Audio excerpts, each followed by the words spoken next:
Movie studios really hate on-set leaks. Now, usually we're like, why? We were so excited to get our first look at Winter Soldier, or The Suicide Squad, or most recently, Kate Bishop.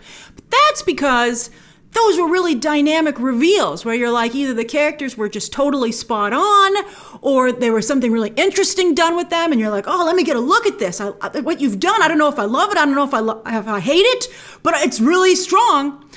But this is an example as to why it's a problem for movie studios. Because, well, okay, it's interesting, because I think that our rebuttal would be, well, you did a bad job, so it shows in the photo. But I think that in this case, Disney would say, well, if we were able to reveal it the way we wanted to, it would look better. And I think we're all like, would it? I mean, to me, this unfortunately looks exactly like what I feared a David Lowery, Peter Pan and Wendy would look like, and why I didn't think he was a good choice for the project. I thought his Pete's Dragon was very good, but Pete's Dragon is not Peter Pan. They're very different properties with much different expectations from audiences. Now, people love to hate on Disney live-action fairy tales, but they also love to pay to see them. These things they're consistently billion-dollar club films, or close to it. And that's because everybody loves fantasy. And I think what's also fun is that they take the classic story and they layer in more sophisticated elements. And I am curious to see what they do with that here. That might be the saving grace here, even if it doesn't look so great. But the visuals on this are very, very, very weak. And I think that's one of the reasons this didn't trend. First look at Jude Law as Captain Hook, you would think that would trend. But this is just so underwhelming and just sitting there. You're like, oh, okay, yeah, I got Captain Hook, I guess. They didn't do anything with it. It's just a very tepid, straight adaptation.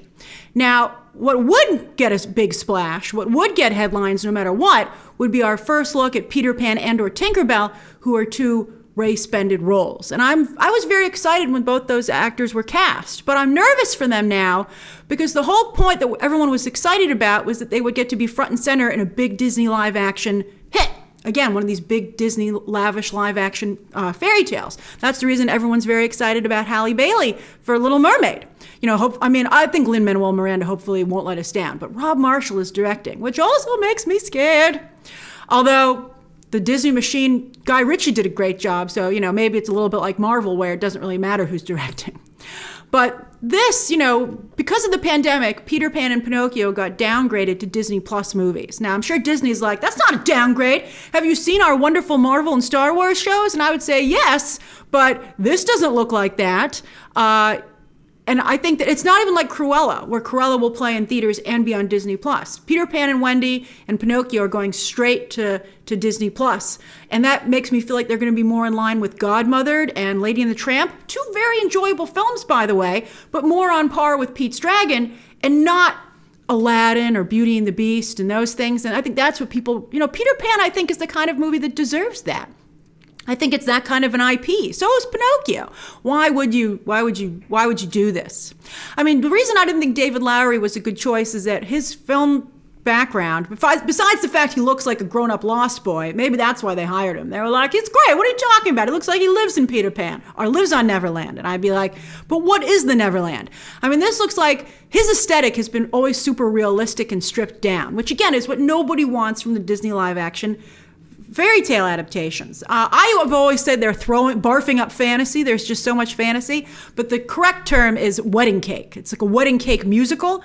I don't know if this is going to be a musical or not, but wedding cake is, I think, a good description. A wedding cake's just so lavish and ornate. And that's what people want from these movies. So I don't know why somebody hasn't said to David Lowery. I mean, you shouldn't hire David Lowery if that's what you want to deliver. But even if, again, if it doesn't matter who's directing, because, Aladdin looks nothing like a Guy Ritchie movie, someone needs to go up to David Lowery and say, wedding cake. This looks like a very sad cake. It's like a supermarket sheet cake in the clearance aisle that's not even fresh anymore. Now David Lowery might say, but that's what Hook is like. But that's not true. That's a wrong interpretation of Hook. Now also, a number of fans are going to be taking they also want to see basically Steven Spielberg's Hook again. And that movie actually kind of holds up pretty well, particularly, I would say, the first third. It's also a very lavish movie. That also had that going for it. It was also a wedding cake production. And let's not forget that Hook is supposed to be a prima donna, an incredibly vain and childish man who can't stand to be bested by a child and would actually waste his time trying to get the better of that child. You know, what most adults would be like, this is ridiculous, and sail away. Now, Law, I do think is very well cast to play such a character. And when he was cast, I was thinking, as I believe everyone was, that it would be more like what he did with the young Pope, not this dirty, sad guy. But maybe the coat's really ornate. Maybe when he puts the coat on and the hat, it really elevates the whole look. I don't know. It looks bad. I also prefer the classic interpretation where the same actor plays Mr. Darling and Captain Hook. The idea that to these children in their fantasy, their demanding father is the villain of their story, just like he's the villain of, their everyday lives.